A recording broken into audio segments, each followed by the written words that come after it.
إن الحمد لله نحمده ونستعينه ونستغفره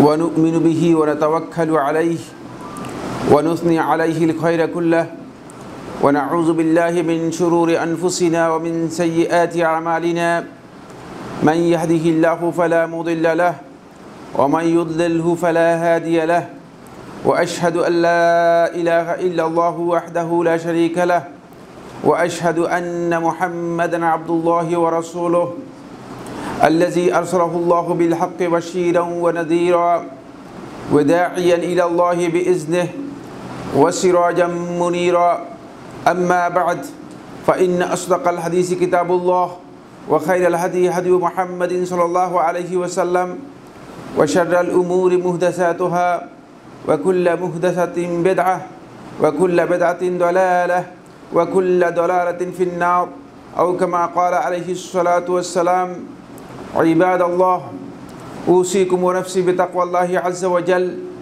يقول سبحانه وتعالى يا أيها الذين آمنوا اتقوا الله حق تقاته ولا تموتن إلا وأنتم مسلمون فتقوى الله سبحانه وتعالى لها فوائد كثيرة ومن تلك الفوائد أنه يجعل له مخرجا يقول سبحانه ومن يتق الله يجعل له مخرجا ويرزقه من حيث لا يحتسب عباد الله يقول الله سبحانه وتعالى في كلامه المجيد ولن ترضى عنك اليهود ولا النصارى حتى تتبع ملتهم قل إن هدى الله هو الهدى ولئن اتبعت أهواءهم من بعد الذي جاءك من العلم ما لك من الله من ولي ولا نصير يقول سبحانه وتعالى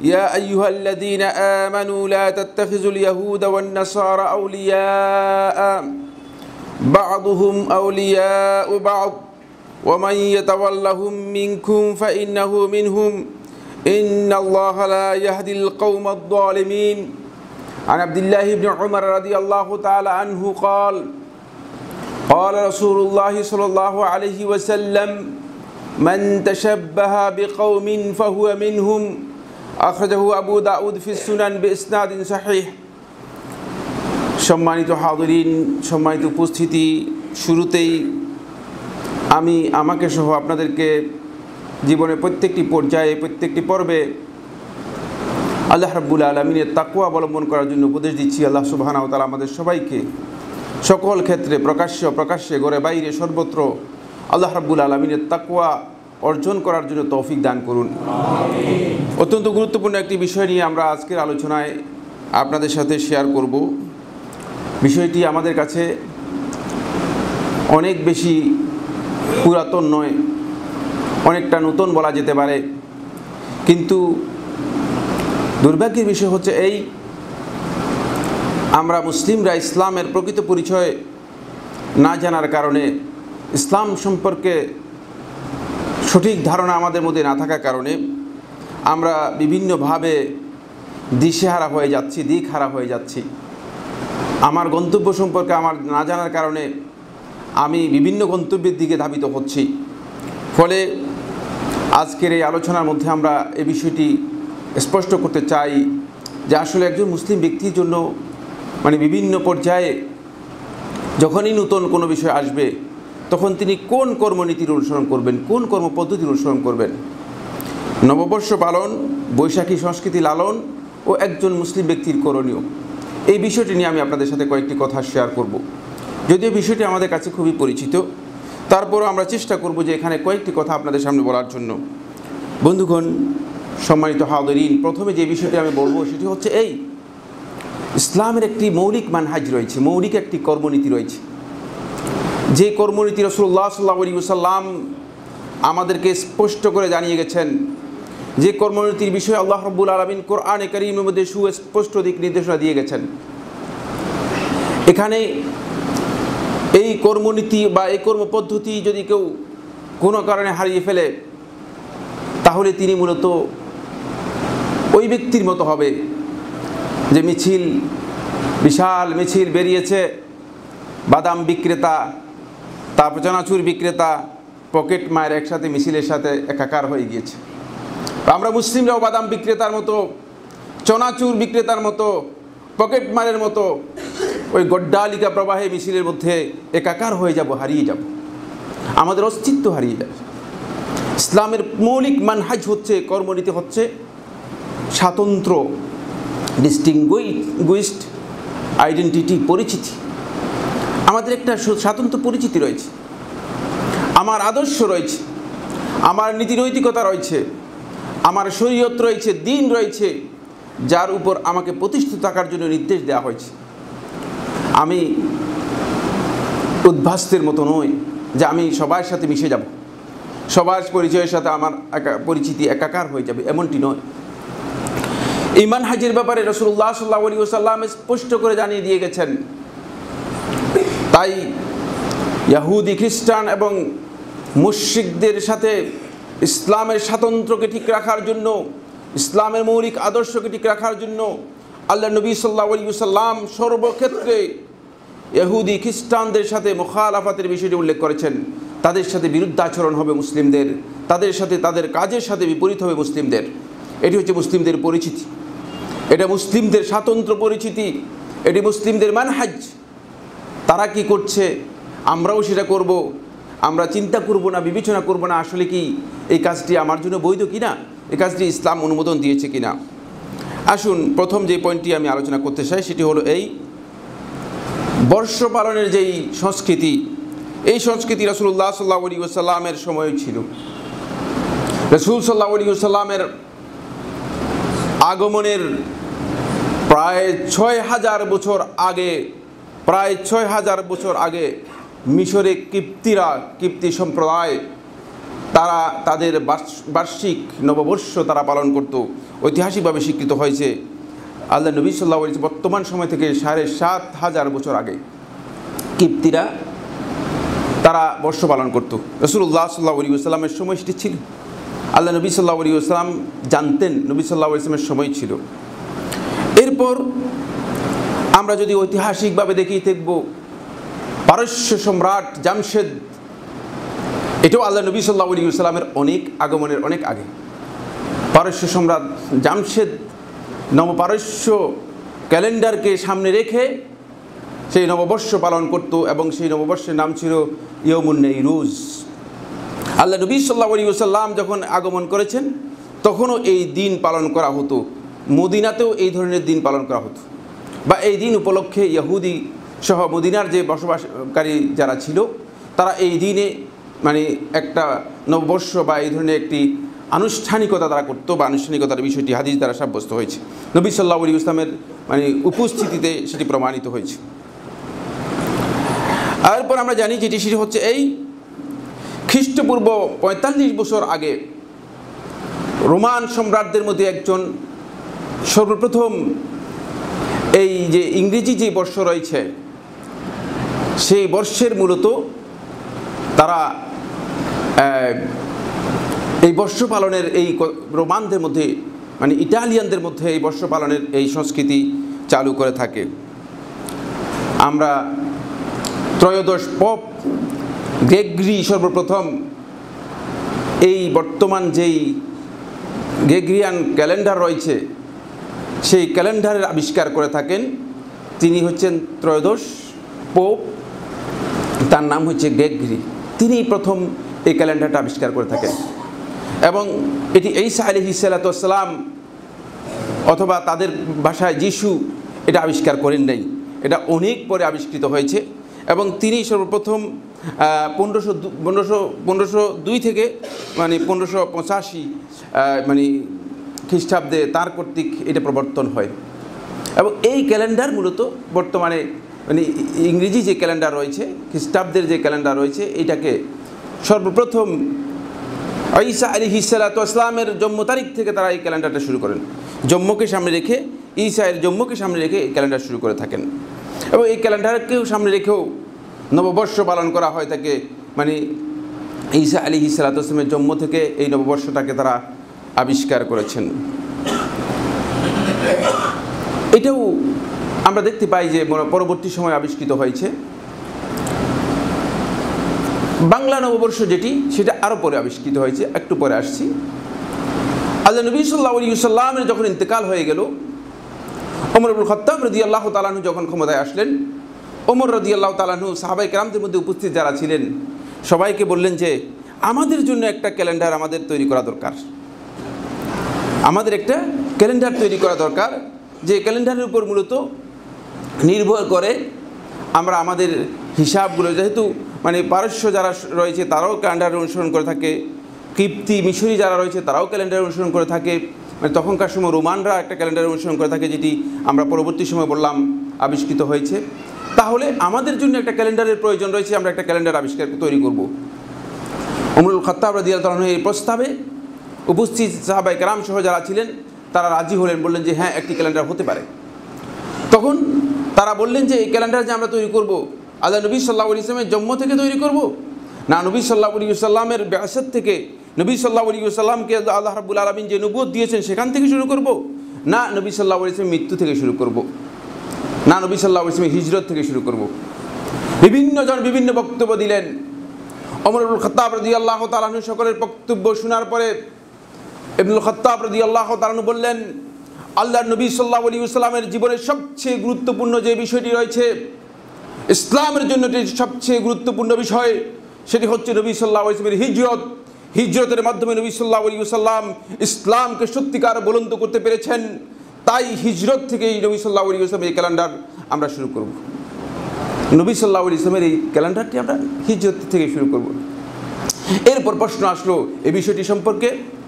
হাফেজ ইবনে হাজার আসকালানী রাহমাতুল্লাহি আলাইহি ফাথুল বারীতে উল্লেখ করেন, তিনি বলেন যে এরপর প্রশ্ন আসলো যে আমরা কোন মাস দিয়ে শুরু করব, সেটা কি মুহররম দিয়ে শুরু করব, না রবিউল আউয়াল দিয়ে শুরু করব, না রজব মাস দিয়ে শুরু করব? কারণ আরবের বিভিন্ন সম্প্রদায় বিভিন্ন মাস দিয়ে তারা তাদের এই ক্যালেন্ডার শুরু করত, সবাই একসাথে শুরু করতো না। আমরা কি মুহররম থেকে শুরু করব, না রবিউল আউয়াল থেকে শুরু করব, না রজব থেকে শুরু করব? ওমর ইবনুল খাত্তাব রাদিয়াল্লাহু তাআলা বললেন, মুহররম যেহেতু আল্লাহ রাব্বুল আলামিন একটি হারাম মাস, পবিত্র মাস হিসেবে ঘোষিত হয়েছে, সুতরাং মুহররম দিয়ে শুরু করা হোক, পবিত্র মাস দিয়ে শুরু করা হোক। তখন তিনি প্রস্তাব দিলেন যে মুহররম দিয়ে কী করা হবে, শুরু করা হবে। এরপরে মুহররম থেকে এই হিসাব চালু করা হলো, শুরু করা হলো।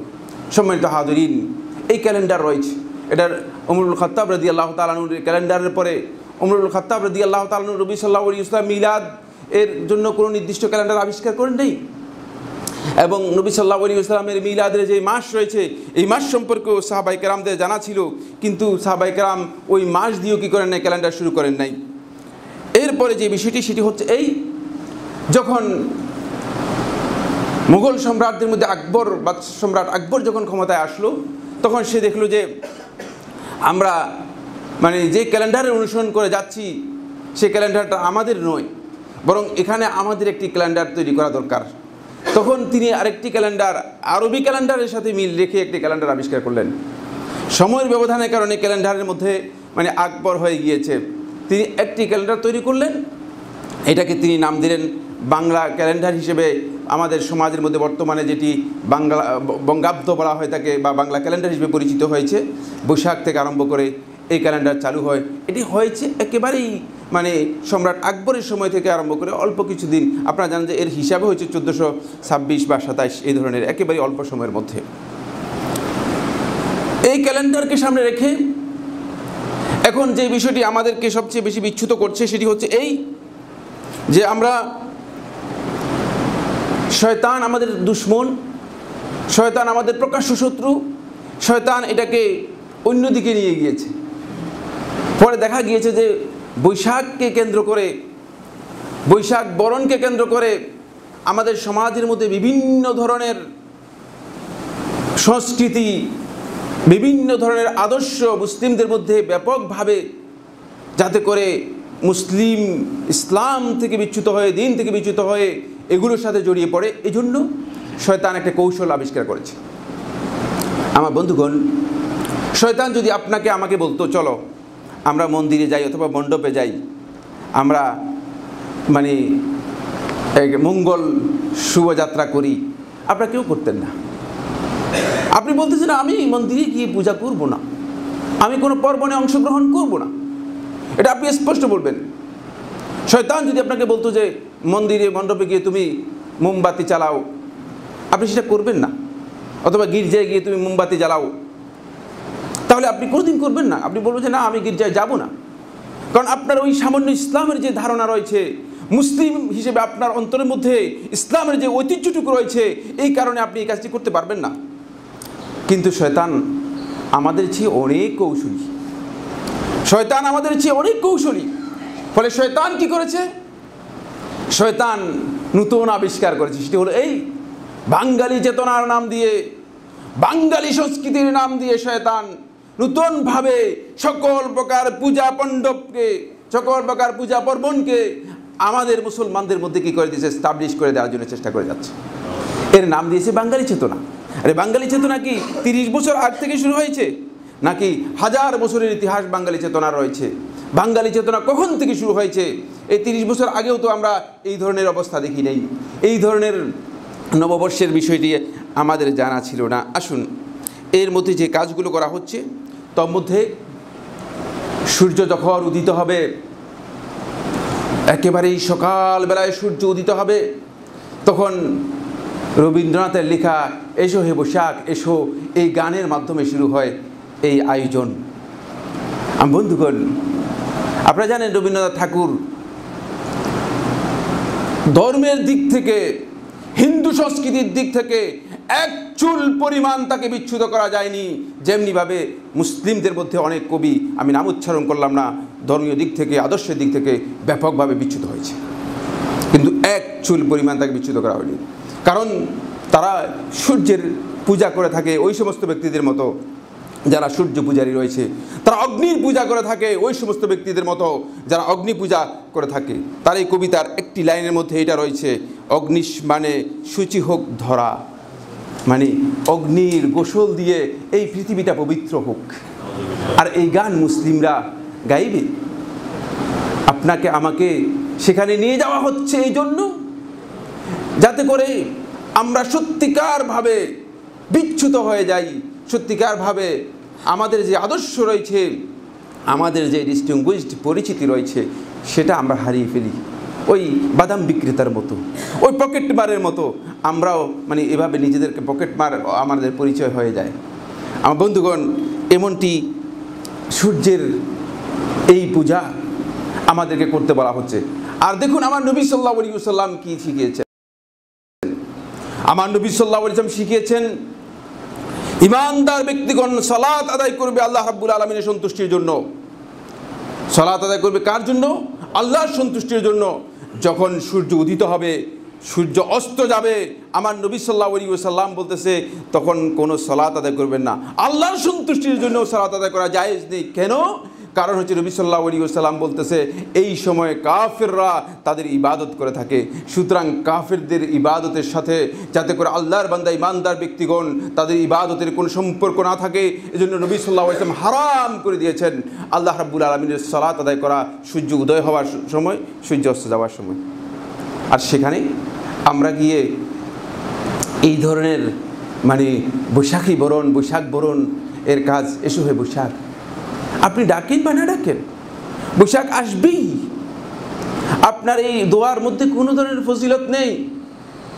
আর এই দোয়া যদি আপনার মানে ইসলাম থেকে আসতো, আপনার দিন থেকে আসতো, তাহলে আপনি মনে করতে পারতেন যে এটা গ্রহণযোগ্য। এরপরে আমি বলতে চাই, এটা কি রবীন্দ্রনাথের এই কবিতা, এটা কি বাঙালি সভ্যতার বিষয়? প্রশ্নই আসে না, যেহেতু কবিতার মধ্যে রবীন্দ্রনাথ স্পষ্ট করেছেন এটি হচ্ছে তাদের ধর্মীয় একটি চেতনা। সেই ধর্মীয় চেতনা থেকে তারা মূলত এই কাজটুকু করেছেন বা এই বক্তব্যটুকু দিয়েছেন। কিন্তু আজকে দুঃখের বিষয়, মুসলিম সন্তানরাই এই কাজগুলো করে যাচ্ছে। মুসলিম সন্তানরাই মূলত এই ধরনের কাজে সবচেয়ে বেশি সহযোগিতা করতেছে। আমি সতর্ক করতে চাই ইমানদার ব্যক্তিদেরকে, নিজেদের ইমানের বিষয়ে সতর্ক হন, যাতে করে আপনি কোনোভাবেই ইমান হারা হয়ে, ইমান থেকে দূরে সরে গিয়ে আপনার কোনো আমলের কারণে আপনি বিচ্যুত না হন, বিভ্রান্ত না হন। এরপরে 2 নম্বর যে বিষয়টি, সেটি হচ্ছে মঙ্গল শোভাযাত্রা। এই আকিদা কাদের?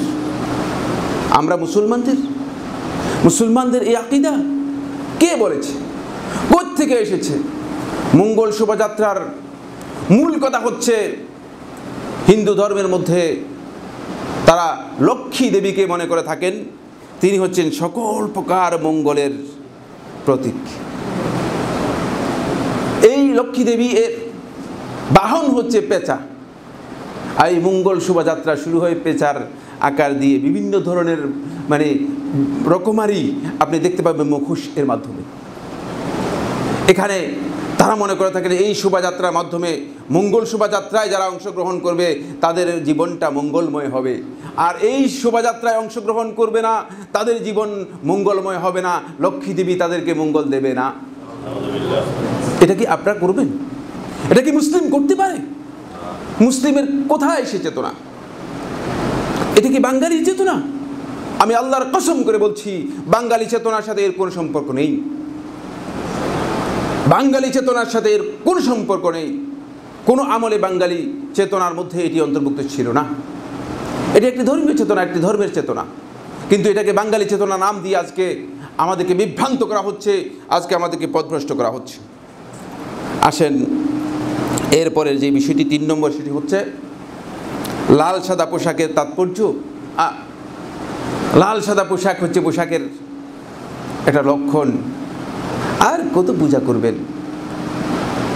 নবী সাল্লাল্লাহু আলাইহি ওয়াসাল্লাম আমাদেরকে নিষেধ করে দিয়েছেন যে তোমরা হলুদ রঙের কাপড় পরবে না, কারণ নবী সাল্লাল্লাহু আলাইহি ওয়াসাল্লামের সময় একদল মুশরিকরা হলুদ রঙের কাপড় পরত। নবী সাল্লাল্লাহু আলাইহি ওয়াসাল্লাম তাদের বিরুদ্ধাচরণ করার জন্য বলছেন যে হলুদ রঙের কাপড় পরবে না। আর এই লাল সাদা হচ্ছে মূলত তাদের সিঁদুরের আকার, এবং এটা হচ্ছে তাদের একটি পূজার লক্ষণ। এটাকেই নিয়ে আসা হয়েছে আজকে মুসলিমদের মাঝে। মুসলিম সন্তানরা ইসলামের ঐতিহ্য সম্পর্কে জ্ঞান নেই, ইসলাম সম্পর্কে জ্ঞান নেই, পরে দেখা যাচ্ছে লাল সাদা পোশাকের এখন হিড়িক লেগে গিয়েছে। বৈশাখী বরণের জন্য লাল সাদা পোশাক আপনাদের কিনতে হবে, লাল শাড়ি, সাদা শাড়ি কিনতে হবে। আমরা জানি না যে আমরা কেন এমন অন্ধ আনুগত্যের মধ্যে, এমন অন্ধ অনুসরণের মধ্যে চলে যাচ্ছি। আমাদের অনুসরণ করার মতো কিছু নেই, আমাদের কাছে কি কোনো কিছুই নেই, কোনো আদর্শ নেই, কোনো মডেল নেই যে মডেলকে সামনে রেখে আমরা অ্যাডভান্স করতে পারি, অগ্রসর হতে পারি। নবী সাল্লাল্লাহু আলাইহি ওয়াসাল্লাম তো আমাদেরকে প্রত্যেকটি বিষয়ে নবী সাল্লাল্লাহু আলাইহি ওয়াসাল্লাম জানিয়ে গেছেন, দেখিয়ে গেছেন। সুতরাং এরপরেও কেন আমরা অন্যত্র গিয়ে, অন্যদের কাছে গিয়ে, অন্য সংস্কৃতির কাছে গিয়ে, অন্য আদর্শের কাছে গিয়ে আমার বন্ধুগণ আমরা সেখানে আদর্শ তালাশ করছি, সেখানে মডেল তালাশ করছি? প্রশ্নই আসে না। এটি আমাদের বিশাল বিচ্যুতি। ইমানদার ব্যক্তিদেরকে সতর্ক হতে হবে। এরপরে এখানে রয়েছে নারী পুরুষের অবাধ মেলামেশা। নারী এবং পুরুষ অবাধ মেলামেশা, এটাকে আপনি কি অনুষ্ঠান নাম দেবেন? এমন কোনো কাজ নেই, এমন কোনো অন্যায় নেই, এমন কোনো খারাপ কাজ নেই, এমন কোনো অশ্লীলতা নেই যে অশ্লীলতা এখানে করা হচ্ছে না। এটি কোনো ধর্মই তো অনুমোদন দেয়নি। কোনো ধর্ম এবং কোনো চেতনার মধ্যে মূলত এটা অনুমোদিত বিষয় ছিল না, কোনো সময়ই ছিল না। কিন্তু এখন আমরা গড্ডালিকা প্রবাহে মনে করতেছি এটি হচ্ছে আমাদের চেতনার মধ্যে অন্তর্ভুক্ত। আমার বন্ধুগণ, সময়ের কারণে আমি এত দীর্ঘায়িত করতে চাই না। যেটি আমি স্পষ্ট করে বলতে চাই সেটা হলো এই, বাঙালি চেতনার নাম দিয়ে, বাঙালি সংস্কৃতির নাম দিয়ে মূলত আজকে নববর্ষ পালন অথবা বৈশাখী বরণ, এই ধরনের যে কাজগুলো আমাদের সমাজের মধ্যে ঢুকিয়ে দেওয়া হচ্ছে, মুসলিমদের মাঝে ঢুকিয়ে দেওয়া হচ্ছে, এবং এর মাধ্যমে মুসলিম যারা ইসলামের সত্যিকার জ্ঞান রাখে না তাদেরকে পথভ্রষ্ট বিভ্রান্ত করা হচ্ছে। এর জন্য মূলত তারাই দায়ী হবেন যারা এগুলোকে বাঙালি চেতনা নাম দিয়ে বিভ্রান্ত করার জন্য চেষ্টা করছেন। তাদেরকে এর জন্য আল্লাহ রাব্বুল আলামিনের কাছে জবাবদিহি করতে হবে। আমি সংশ্লিষ্ট কর্তৃপক্ষ সহ সরকারকে স্পষ্ট করে বলতে চাই, এটি জাতীয় কোনো অনুষ্ঠান নয়। সুতরাং আপনারা স্পষ্ট করে দিন, এটাকে জাতীয় অনুষ্ঠানে রূপান্তরিত করার বিষয়টি সত্যিকার অর্থে মুসলিমদের উপর বড় ধরনের আঘাত, মুসলিমদের চেতনার উপর বড় ধরনের আঘাত, ইসলামের উপর বড় ধরনের আঘাত ছাড়া আর কিছুই নয়। তাই আমাদেরকে স্পষ্ট করে এটা বলতে হবে যে এটাকে জাতীয় পর্যায়ে জাতীয় অনুষ্ঠানে এটা সকলের জন্য অনুষ্ঠান হয়ে যাবে, এই ধরনের বক্তব্য দেওয়ার কোনো সুযোগ নেই। এটি মুসলিমদের সাথে কোনোভাবেই মানায় না। ইসলামের চিন্তাধারার সাথে আমরা স্পষ্ট করে আপনাদের সামনে কোরআন এবং হাদিসের বক্তব্যগুলো নিয়ে আসবো, যেগুলো রাসূলুল্লাহ সাল্লাল্লাহু আলাইহি ওয়াসাল্লাম দিয়ে গেছেন। ইসলামের যে মৌলিক চেতনা রয়েছে, মৌলিক দৃষ্টিভঙ্গি রয়েছে, যে মূলনীতি রয়েছে, এই মূলনীতির সাথে এই চেতনা, এই অনুষ্ঠান, এই ধরনের পূজা পার্বণের কোনো সামঞ্জস্যতা নেই, কোনো মিল নেই। সুতরাং এটাকে জাতীয় পর্যায়ে এস্টাবলিশ করার বিষয়টি বিভ্রান্তি। যদি কেউ এস্টাবলিশ করেন, আমি আল্লাহর কসম করে বলছি, এই বাংলাদেশে যতগুলো মুসলিম রয়েছে প্রত্যেকটি মুসলিমের অপরাধের জন্য আপনাকে কিয়ামতের দিন আল্লাহ রাব্বুল আলামিনের কাছে জবাবদিহি করতে হবে। আপনারা ছাড় পাবেন না, আপনারা যারা এই কাজটি করছেন, কারণ এটি বৈধ নয়, কোনোভাবেই বৈধ নয়। মুসলিমদেরকে বিভ্রান্ত করবেন না, বরং এটা বলে দিন যে এটা একটা সুনির্দিষ্ট সংস্কৃতির অনুষ্ঠান, এটাকে জাতীয় পর্যায়ে নিয়ে আসা। এবং মুসলমানদের জাতীয় যেই ঈদ রয়েছে, আপনারা জানেন ঈদ উল ফিতর, ঈদ উল আযহা, মুসলমানদের জাতীয় যে ঈদ রয়েছে, এবং জাতীয় ঈদের চেয়েও মূলত এই অনুষ্ঠানটাকে এখন বর্তমানে এর চেয়েও বেশি জাতীয় পর্যায়ে এটাকে স্টাবলিশ করার জন্য চেষ্টা করা হচ্ছে, যাতে করে মুসলিমদের নৈতিক যেই স্খলন রয়েছে সেটা আরও ব্যাপকভাবে হতেই থাকে। কারণ আমরা ইসলাম যারা করে থাকি, ইসলামের অনুসারী আমরা নিজেদেরকে দাবি করে থাকি, দুর্ভাগ্যের বিষয় আমরা তো ইসলামের আদর্শ সম্পর্কে জানি না। তাই ইসলাম থেকে আমরা বিচ্যুত হওয়ার কারণে আমাদেরকে যেদিকেই ডাক দে, যেদিক থেকে আমি আওয়াজ শুনি সেদিকেই দৌড় দিই।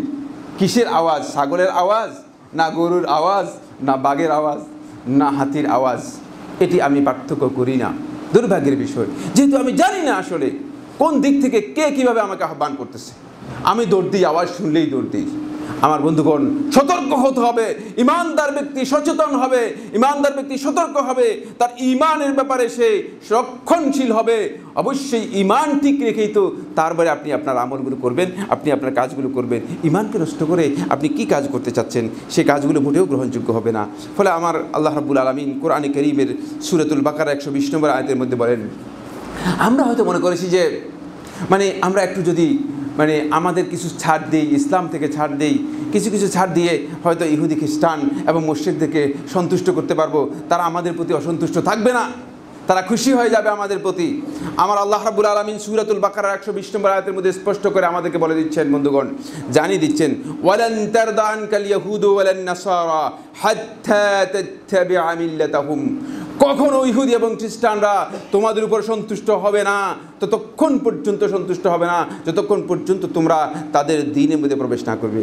তোমরা যেভাবেই খুশি করতে চেষ্টা করো না কেন, মঙ্গল শোভাযাত্রায় অংশগ্রহণ করো, বর্ষবরণে অংশগ্রহণ করো, সব কিছুতে অংশগ্রহণ করার পরেও ততক্ষণ পর্যন্ত তোমাদের উপর খুশি হবে না যতক্ষণ পর্যন্ত তাদের দ্বীন তোমরা গ্রহণ না করবে, তাদের সাথে মিশে না যাবে। নিজেদের অস্তিত্ব হারিয়ে, নিজেদের ঈমান এবং ইসলাম হারিয়ে তাদের সাথে যতক্ষণ পর্যন্ত মিশে না যাবে ততক্ষণ পর্যন্ত তারা তোমাদের উপর কোনোভাবেই সন্তুষ্ট হবে না। এরপর আল্লাহ সুবহানাহু ওয়া তাআলা বলছেন, কুল ইন্না হুদাল্লাহ হুয়াল হুদা। আপনি বলে দিন হে নবী, আপনি জানিয়ে দেন মুসলমানদেরকে, ইমানদার ব্যক্তিদেরকে, ইন্না হুদাল্লাহ হুয়াল হুদা, হেদায়েত আল্লাহ রাব্বুল আলামিন যেটি দিয়েছেন সেটাই একমাত্র হেদায়েত, সেটাই একমাত্র পথ, সেটাই একমাত্র নির্দেশনা। এর উপর যদি প্রতিষ্ঠিত থাকতে পারো তাহলে ঈমানের উপর প্রতিষ্ঠিত থাকবে, ইসলামের উপর প্রতিষ্ঠিত থাকবে, অন্যথায় ঈমান এবং ইসলামের উপর প্রতিষ্ঠিত থাকতে পারবে না। সাল্লাল্লাহু আলাইহি ওয়াসাল্লামকে লক্ষ্য করে কিয়ামত পর্যন্ত আগত উম্মতদেরকে আল্লাহ রাব্বুল আলামিন বলতেছেন, ওয়ালা ইন ইত্তাবা'তা আহওয়াআহুম বা'দাল্লাযী জাআকা মিনাল ইলম। আপনার কাছে ওহী আসার পর, ইলম আসার পর, জ্ঞান আসার পর, আলো আসার পর আপনি যদি তাদের প্রবৃত্তির এই সমস্ত কাজগুলোকে অনুসরণ করেন, তারা যেগুলো আবিষ্কার করেছে, নিজেরা অনেক ডেকোরেশন করেছে, এগুলো যদি আপনি অনুসরণ করেন তাহলে আপনার অবস্থা হবে মা লাকা মিনাল্লাহি মিন ওয়ালিয়্যিন ওয়ালা নাসীর। আল্লাহ রাব্বুল আলামিনের আযাব থেকে রক্ষা করার জন্য আপনার কোনো অভিভাবক থাকবে না, কোনো সাহায্যকারী থাকবে না, আপনি আল্লাহর আযাবের সম্মুখীন হয়ে যাবেন। বন্ধুগণ, আজকে মুসলিমরা আল্লাহর আযাবের মুখোমুখি। একটু ভালো করে চিন্তা করুন ইরাকের মুসলিমদের অবস্থা কি, একটু ভালো করে চিন্তা করুন লিবিয়ার মুসলমানদের অবস্থা কি, একটি ভালো করে চিন্তা করুন সিরিয়ার মুসলমানদের অবস্থা কি। এত দূরে গেলাম না, একবারে কাছে এসে মিয়ানমারের মুসলিমদের অবস্থা কি, সিগাল কুকুরের চেয়েও নিকৃষ্ট জীবন যাপন করতেছে।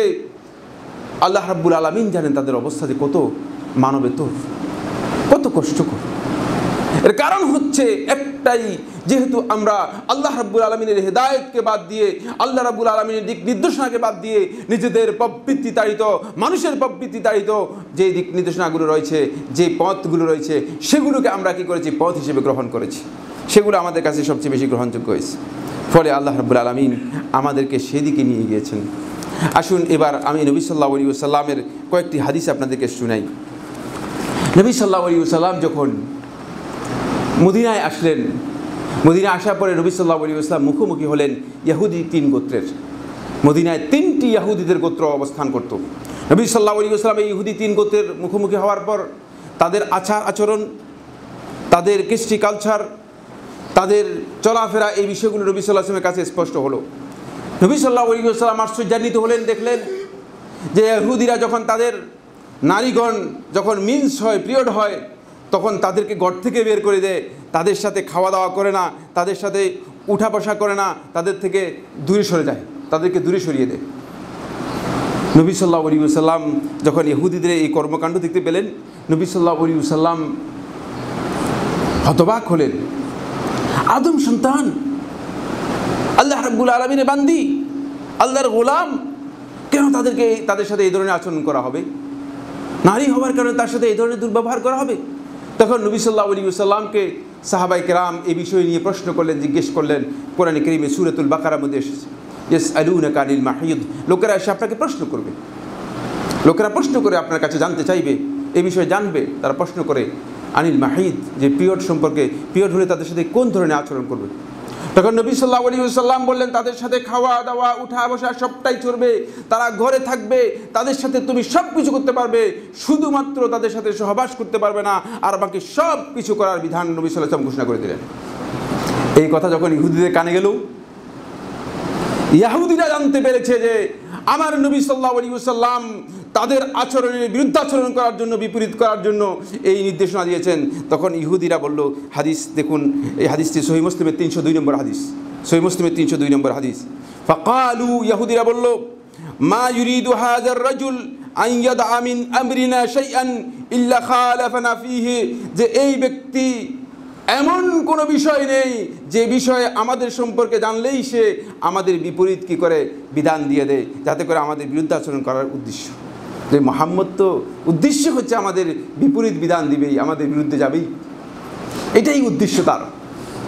আল্লাহ নবী সাল্লাল্লাহু আলাইহি ওয়াসাল্লাম যখন এই বিধান দিলেন, ইসলামের ডিস্টিংগুইশড পরিচিতির জন্য আমার নবী সাল্লাল্লাহু আলাইহি ওয়াসাল্লাম মুখালাফাতুল ইয়াহুদি ওয়ান নাসারা ওয়াল মুশরিকিন, মুশরিকদের বিরুদ্ধে আচরণ করতে বলেছেন, মুশরিকদের বিপরীত করতে বলেছেন, ইহুদিদের বিপরীত করতে বলেছেন, এরপরে খ্রিস্টানদের বিপরীত করতে বলেছেন।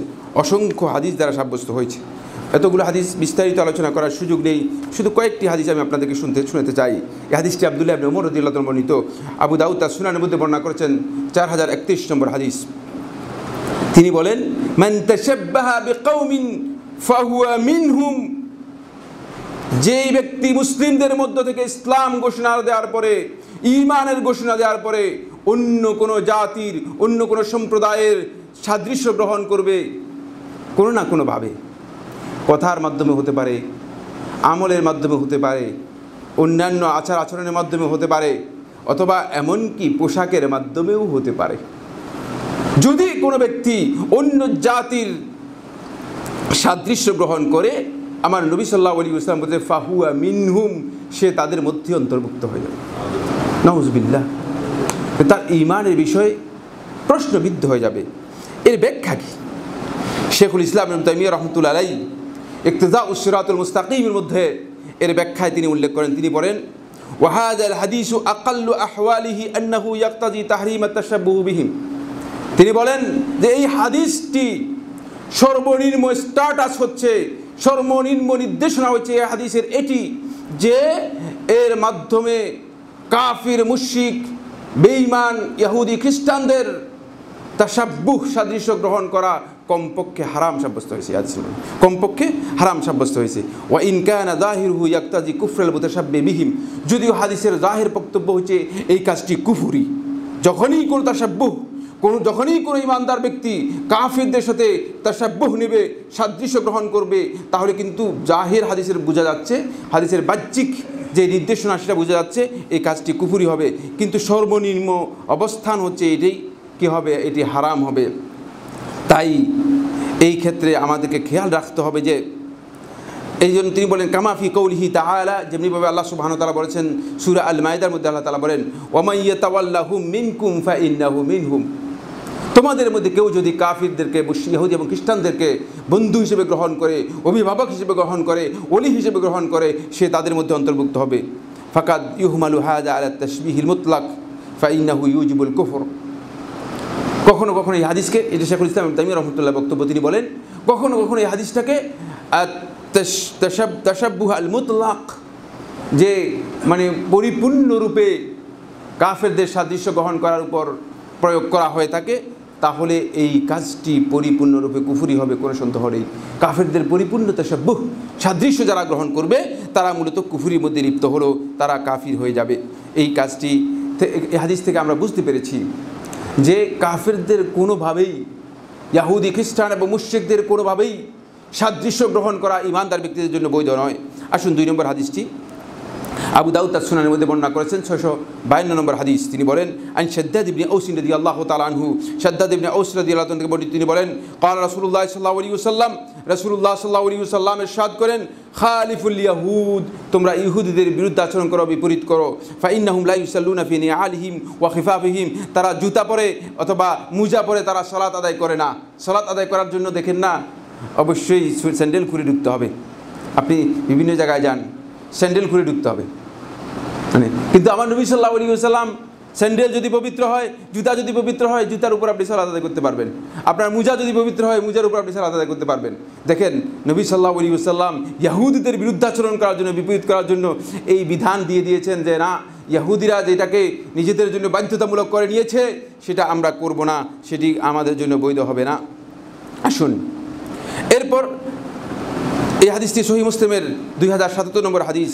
আন আব্দুল্লাহ ইবনে আমর ইবনে আস রাদিয়াল্লাহু তাআলা আনহু, আব্দুল্লাহ ইবনে আমর ইবনে আস রাদিয়াল্লাহু তাআলা আনহু তিনি বলেন قال রাআ রাসূলুল্লাহ সাল্লাল্লাহু আলাইহি ওয়াসাল্লাম আলাইয়া থাওবাইন মুআসফারাইন, রাসূলুল্লাহ সাল্লাল্লাহু আলাইহি ওয়াসাল্লাম আমার গায়ের উপর 2টি কাপড় দেখতে পেলেন। 2টা কাপড়ই হলুদ রঙের, হলুদ রঙের ওই ঘেরো রঙের এক ধরনের কাপড় আছে না, দেখা যায় একটা গ্রুপ মানে এটা পরে থাকে, এই ধরনের হলুদ রঙের এই কাপড়, 2টি কাপড় দেখতে পেলেন। ফাকালা ইন্না হাযিহি মিন সিয়াবিল কুফার ফালা তালবাসহা, রাসূলুল্লাহ সাল্লাল্লাহু আলাইহি ওয়াসাল্লাম বলেন এই যে কাপড় পরেছো এটা কাফেরদের পোশাক, ফালা তালবাসহা, এটা কোনো সময় তুমি আর পরবে না, নিষেধ করে দিলেন। রাসূলুল্লাহ সাল্লাল্লাহু আলাইহি ওয়াসাল্লাম এর মাধ্যমে মূলত মুসলিমদেরকে স্পষ্ট করে দিলেন যে মুসলমানরা কাফেরদের পোশাক পর্যন্ত কি করবে না, গ্রহণ করবে না, যে পোশাক কাফেরদের জন্য খাস, কাফেররা নিজেদের জন্য খাস করে নিয়েছে।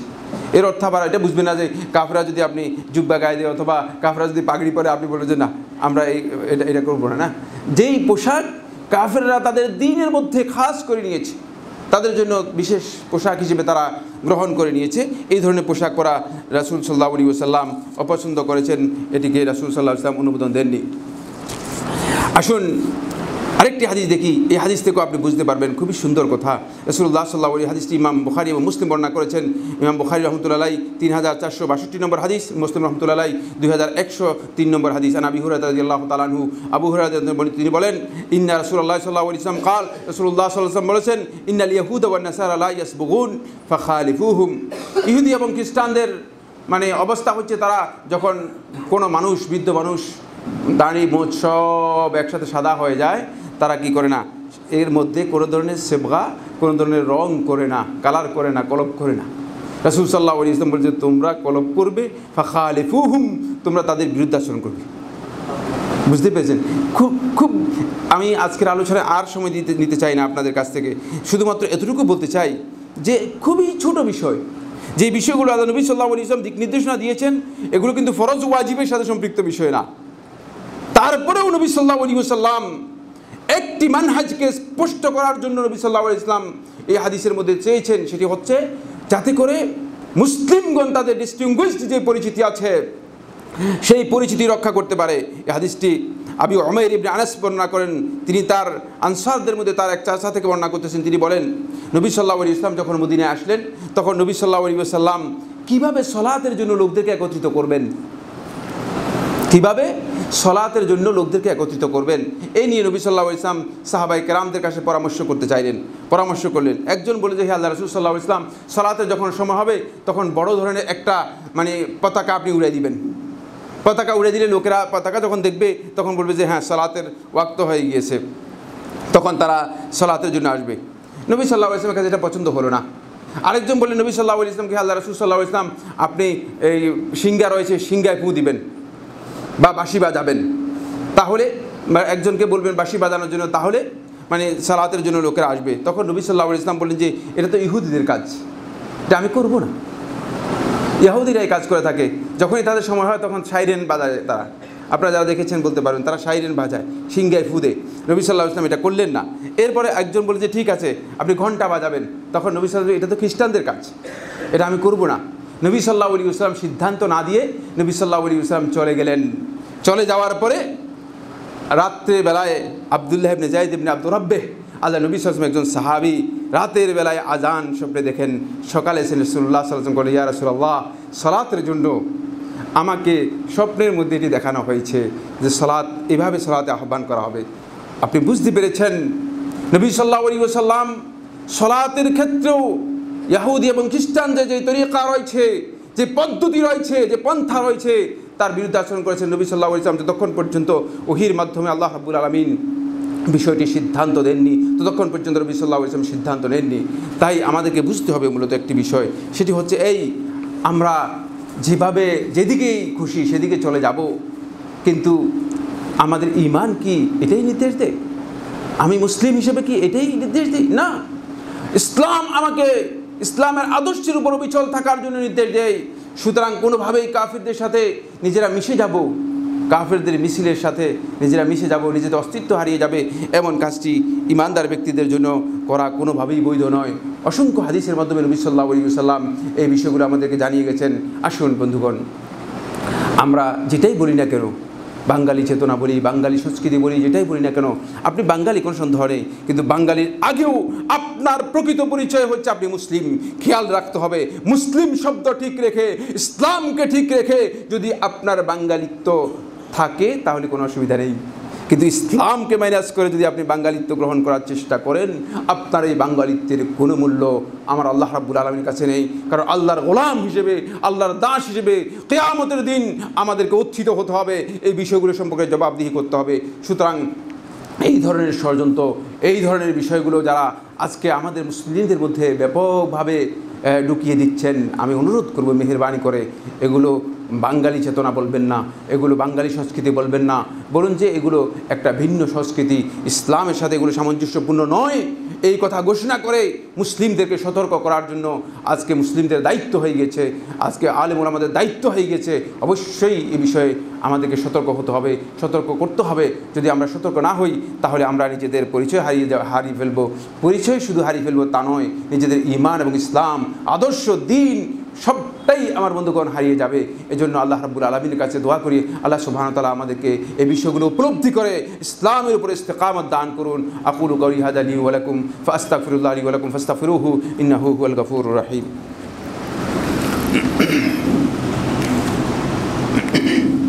আলহামদুলিল্লাহ আলা ইহসানিহি والشكر له على توفيقه وامتنانه وأشهد أن لا إله إلا الله وحده لا شريك له تعظيما لشانه وأشهد أن محمدا عبد الله ورسوله الداعي إلى رضوانه وعلى آله وأصحابه إخوانه عباد الله رحمكم الله ومن يعتصم بالله فقد هدي إلى صراط مستقيم فاعتصموا بالله وقد قال رسول الله صلى الله عليه وسلم تركت فيكم أمرين لن تضلوا ما إن تمسكتم بهما كتاب الله وسنتي ثم أمركم عباد الله بأمر كريم ألا وهو الصلاة والسلام على النبي الكريم فقال في محكم التنزيل إن الله وملائكته يصلون على النبي يا أيها الذين آمنوا صلوا عليه وسلموا تسليما اللهم صل على محمد وعلى آل محمد كما صليت على إبراهيم وعلى آل إبراهيم في العالمين إنك حميد مجيد وبارك اللهم على محمد وعلى آل محمد كما باركت على إبراهيم وعلى آل إبراهيم في العالمين إنك حميد مجيد وارض اللهم عن الخلفاء الراشدين الأئمة المهديين أبي بكر وعمر وعثمان وعلي وعن سائر أصحاب محمد صلى الله عليه وسلم أجمعين اللهم أعز الإسلام والمسلمين اللهم أعز الإسلام والمسلمين واخذل الكفرة